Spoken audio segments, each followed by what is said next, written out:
Hello, എല്ലാവർക്കും നമസ്കാരം. Manju's cooking വ്ളോഗിലേക്ക് ഒരിക്കൽ കൂടി സ്വാഗതം. ഇന്നൊരു സിമ്പിൾ റെസിപ്പിയുമായിട്ടാണ് ഞാൻ വന്നിരിക്കുന്നത്. അപ്പോൾ ഞാൻ വിചാരിച്ചു അതൊരു ഈവനിങ് വ്ളോഗായിട്ട് തന്നെ എടുക്കാമെന്ന് വിചാരിച്ചു. അപ്പോൾ തംബ്നെയിൽ കണ്ടപ്പോൾ തന്നെ നിങ്ങൾക്ക് മനസ്സിലായി കാണുമല്ലോ അല്ലേ എന്തിൻ്റെ റെസിപ്പിയാണെന്ന്. വേറൊന്നുമല്ല, നമ്മുടെ സ്വന്തം ഇലയടയുടെ റെസിപ്പിയാണ്. അപ്പോൾ ഇലയട നമുക്ക് രണ്ട് രീതിയിലുണ്ടാക്കാം. അരിപ്പൊടി വെച്ചിട്ടും ഉണ്ടാക്കാം, ഗോതമ്പ് പൊടി വെച്ചിട്ടും ഉണ്ടാക്കാം. പക്ഷേ എനിക്ക് കൂടുതലിഷ്ടം അരിപ്പൊടി വെച്ചിട്ടുണ്ടാക്കുന്നതാണ്. കുറച്ചുകൂടെ സോഫ്റ്റ് ആയിരിക്കും, അത് നല്ലൊരു ടേസ്റ്റുമാണ് അരിപ്പൊടി വെച്ചുണ്ടാക്കുമ്പോൾ. നല്ല സൂപ്പർ സോഫ്റ്റ് ആയിട്ടുള്ള ഇലയട എങ്ങനെ ഉണ്ടാക്കാമെന്നുള്ള ടിപ്സൊക്കെ ഞാനിതിൽ പറയുന്നുണ്ട്. അപ്പോൾ വീഡിയോ അവസാനം വരെ കാണാനായിട്ട് ശ്രമിക്കുക. അതുപോലെ തന്നെ ഈ വീഡിയോയുടെ അവസാനം ഒരു ട്വിസ്റ്റ് ഉണ്ട് കേട്ടോ. അത് ഞാൻ ഇപ്പോൾ പറയില്ല, നിങ്ങൾ വീഡിയോ അവസാനം വരെ കണ്ടു നോക്ക്, അപ്പോൾ നിങ്ങൾക്ക് മനസ്സിലാവും. ഞാൻ വിഷുവിന് സദ്യക്ക് കിട്ടിയ വാഴയിലയുടെ കുറച്ച് ബാക്കി വന്നു. അപ്പോൾ അതിന് ഞാൻ കുറച്ച് ഓട്ടട ഉണ്ടാക്കി. ആദ്യം ഓട്ടട ഉണ്ടാക്കിയിട്ടും പിന്നെയും കുറച്ച് ബാക്കി വന്നു. ബാക്കി വന്ന ഇലയിൽ ഞാൻ കുറച്ച് ഇലയട ഉണ്ടാക്കി. അത് അരിപ്പൊടി വെച്ചിട്ടാണ് ഞാൻ ഉണ്ടാക്കിയത്. ഓട്ടടയിൽ ഫില്ലിംഗ് ആയിട്ട് ഞാൻ കുറച്ച് തേങ്ങയും പഞ്ചസാരയും കൂടെ ഇട്ടു. നിങ്ങൾക്ക് പഞ്ചസാരയാണോ ശർക്കരയാണോ കൂടുതൽ ഇഷ്ടം ഇതിലിടുന്നത് ഒന്ന് കമൻറ്റ് ചെയ്യണേ.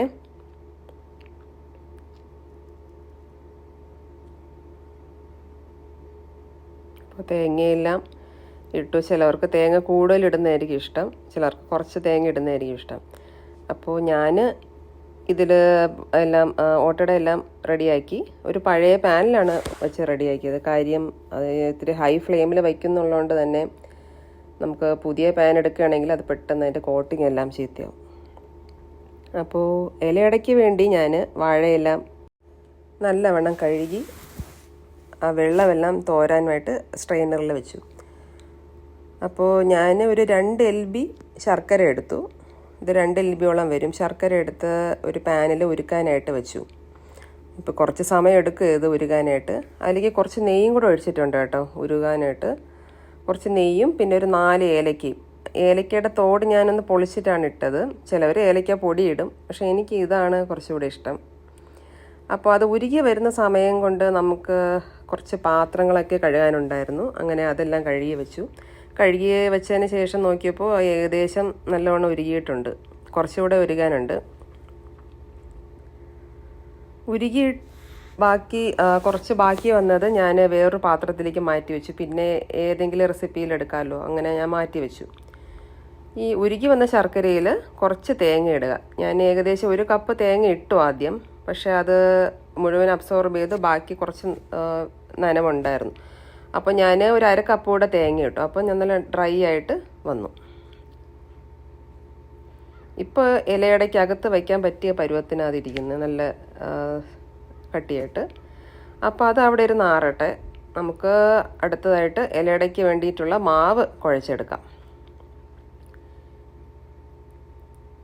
കുറച്ച് ഉപ്പും കൂടി ഇടാം. ഞാൻ തിളച്ച വെള്ളത്തിലാണ് ഇലയടയ്ക്കുള്ള മാവ് കുഴച്ചത്. സാധാരണ ഇതിന് മുമ്പ് ഞാൻ ഇലയട ഉണ്ടാക്കിയപ്പോഴൊക്കെ പച്ചവെള്ളത്തിലായിരുന്നു കുഴച്ചുകൊണ്ടിരുന്നത്. അപ്പോൾ അതെനിക്ക് ഉണ്ടാക്കി കഴിയുമ്പോഴേക്കും ഭയങ്കരമായിട്ട് ഹാർഡായിട്ടുള്ള ഇലയടയായിരുന്നു കിട്ടിക്കൊണ്ടിരുന്നത്. പച്ചവെള്ളം വെച്ച് കുഴച്ച് ഉണ്ടാക്കുന്നവരും ഉണ്ട്, പക്ഷേ എനിക്കെന്തോ അത് ഭയങ്കര ഹാർഡായിട്ട് തോന്നി. അങ്ങനെ ഞാൻ തിളച്ച വെള്ളം ഒന്ന് പരീക്ഷിച്ച് നോക്കാമെന്ന് വിചാരിച്ചത്. നമ്മൾ ഇടിയപ്പത്തിനൊക്കെ കുഴയ്ക്കൂലേ, അതിനെക്കാട്ടിലും കുറച്ചുകൂടെ ലൂസായിട്ട് വേണം ഇത് കുഴയ്ക്കാൻ. ഒരുപാട് ലൂസാവാനും പാടില്ല. അപ്പോൾ ഞാൻ വാഴയില എടുത്ത് വെച്ചിട്ട് അതിലൊന്ന് ബട്ടർ നല്ലോണം സ്പ്രെഡ് ചെയ്തു. ബട്ടർ സ്പ്രെഡ് ചെയ്യുമ്പോൾ എന്ന് വെച്ചാൽ നല്ല മണമായിരിക്കും ഇലയപ്പത്തിന്. ഈ വാഴയിലയുടെയും ആ ബട്ടറിൻ്റെയൊക്കെ സ്മെല്ല് നല്ലതായിട്ട് വരും ഇത് കഴിക്കുമ്പോൾ. അതിനകത്ത് ഈ ഫില്ലിംഗ് ഒക്കെ വെച്ച് കൊടുത്തു. എന്നിട്ട് ഫോൾഡ് ചെയ്ത് മാറ്റി വെച്ചു. അങ്ങനെ ഒരു 15 എണ്ണം ഉണ്ടായിരുന്നു എനിക്ക് മൊത്തത്തിൽ. പിന്നെ സൈഡിലായിട്ട് വേണം ഫില്ലിങ് വയ്ക്കാനായിട്ട്. ഒരു ട്വിസ്റ്റ് ഉണ്ടെന്ന് പറഞ്ഞില്ലേ, അത് ഇതാണ് കേട്ടോ. അപ്പം നിങ്ങൾ വിചാരിക്കും, ഓ ഇതാണല്ലേ വലിയ ട്വിസ്റ്റ് എന്നൊക്കെ വിചാരിക്കും. പക്ഷേ എന്തെന്ന് വെച്ചാൽ ഈ നേന്ത്രപ്പഴം അല്ലെങ്കിൽ ഏത്തപ്പഴം എന്നൊക്കെ നമ്മൾ പറയും. ഏത്തപ്പഴം അരിഞ്ഞിട്ടപ്പോൾ അതിന് കുറച്ചുകൂടി നല്ലൊരു ടേസ്റ്റ് വന്നു കേട്ടോ. ഒരു പറഞ്ഞറിയിക്കാൻ പറ്റില്ല, അത്രയ്ക്ക് ടേസ്റ്റായിരുന്നു. ഞാൻ വിചാരിച്ചു ഇത് ചിലപ്പോൾ ഇത് ഫ്ലോപ്പായി പോകുമെന്ന് വിചാരിച്ചു. പക്ഷേ കഴിച്ചപ്പോൾ ഏറ്റവും നല്ല ടേസ്റ്റായിട്ട് എനിക്ക് തോന്നിയത് ആ ഏത്തപ്പഴം വെച്ച ഇലയുടെ ആയിരുന്നു. അപ്പോൾ നിങ്ങളിതൊന്ന് ട്രൈ ചെയ്ത് നോക്കണേ. ചിലവർ അവിലും ഒക്കെ വയ്ക്കാറുണ്ട്. ഞാനിതിൽ അവിലൊന്നും ഇട്ടിട്ടില്ല, ഈ ഏത്തപ്പഴം മാത്രമേ അരിഞ്ഞിട്ടിട്ടുള്ളൂ. പക്ഷെ അത് നല്ല ടേസ്റ്റായിരുന്നു. അവസാനം കുറച്ച് ബാക്കി മാവ് ഒന്ന് ഞാൻ കുഴക്കട്ടയാക്കി ഉണ്ടാക്കി. അപ്പോൾ ചായയെല്ലാം ഇട്ടു. ചായ തേയിലയൊക്കെ ഇട്ട് അടച്ച് വെച്ചു. ഞാൻ കുറച്ച് നേരം അടച്ച് വെക്കും, എന്ന് വെച്ചാൽ നല്ല ടേസ്റ്റ് ആയിരിക്കും അങ്ങനെ അടച്ച് വെച്ചാൽ ചായക്ക്.